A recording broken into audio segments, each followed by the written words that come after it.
Man, this is a video I'm going to try to get through without too many mistakes, get right to it so I can just upload this thing. And I want to talk about, today I don't really feel like making a video.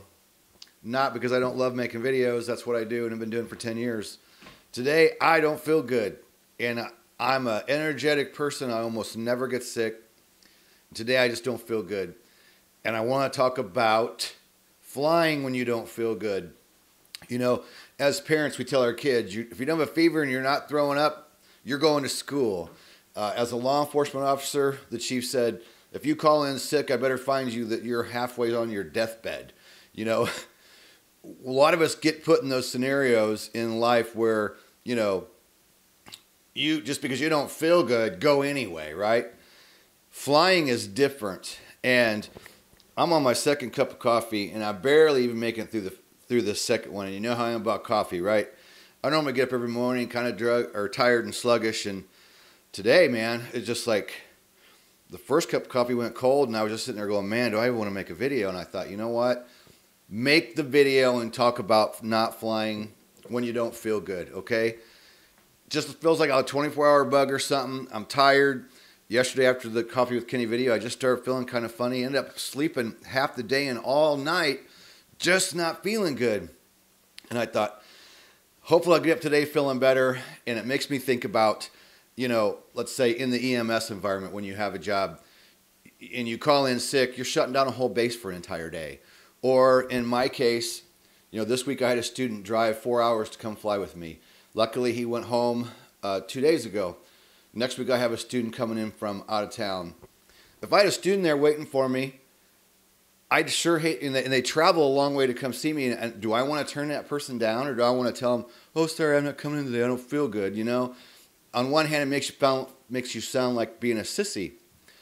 But if you don't feel good, you are not going to fly well, you're not going to make the best decisions. In the 20 years I've been doing it, I'm telling you what, we know fatigue is a problem, so is just not feeling well.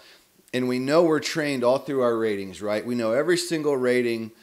You know, we hear, don't fly when you're ill. Don't fly when you have a cold. Be careful when you're on medication. And, you know, this is one occupation that when you don't feel good, you really shouldn't fly. And those of you who are working on advanced ratings or add-on pilots, you'll already know this. But I thought for those of you that are just getting into this in the student realm, man, if you don't feel good, you're not going to have a good lesson.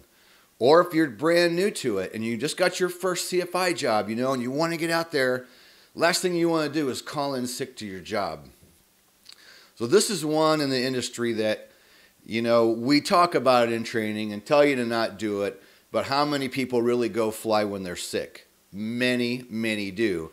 And if I just have like a flu bug or something, what if I just tried to put on a happy face and muster it up and go fly with somebody? Then I'm exposing that person in the cockpit. Whatever I've got, I'm going to give it to that person or people around the office. So I just thought, you know what? I don't really feel like making a video today. As much as I love Coffee with Kenny and making you videos, I'm making videos for 10 years. I rarely ever get sick. Rarely ever, ever, ever get sick. I'm a very lucky human being that it rarely ever happens to me. And I think I screwed myself 2 days ago, because I was just thinking, man, I haven't been sick in a long time. You know, I got this house in June of last year, and I know I haven't been sick since then. And I can't remember the last time I didn't feel good. So I'm going to wrap this up, but this is something I want you to really think about. If you are not at your best, you don't feel the greatest, when you climb in that aircraft, you are not going to do as well as you would on a day when you feel good. Your decision making is going to be slow. You're going to make mistakes, and you're going to put yourself in positions that, you know, are not only just dangerous, but could be fatal. So standing up for yourself when you don't feel good, sometimes you just got to call it off. You got to turn the flight down. You got to call in sick. You got to do whatever you got to do and not worry about what people think. You know, if they think you just don't want to fly, then let them think that, I guess, because you're pilot in command. It's your decision to decide whether you're fit to fly or not. And you know, I'm the type of guy that I don't really like taking medications. You know, medications are good for helping symptoms, but I'm a firm believer in if you're sick, the best thing that's going to help you get over that is rest. And I'm a firm believer in that. So I spent the last night resting. You know, I got stuff that I want to do today. My daughter just took off on a spring break with her friends, and I'm like, man, I'm going to do this, and I'm going to do that, and I have this urge to go to the airport. And the other part of me is saying, make the video for today, lay back down, watch some TV, and just rest. Rest, number one, the absolute best medicine. That's my opinion. Not saying I won't take medication, because I will, but in general, I choose not to. I'd rather just try to get feeling better, and I'd rather just try to do it by getting the rest that I need. That is the fastest way to get over being sick. So, leave your comments down below. Please like and subscribe. Thanks for tuning in and putting up with me. I'm going to load this thing and get it out to you so I can now get some rest. And we will see you tomorrow in day 86.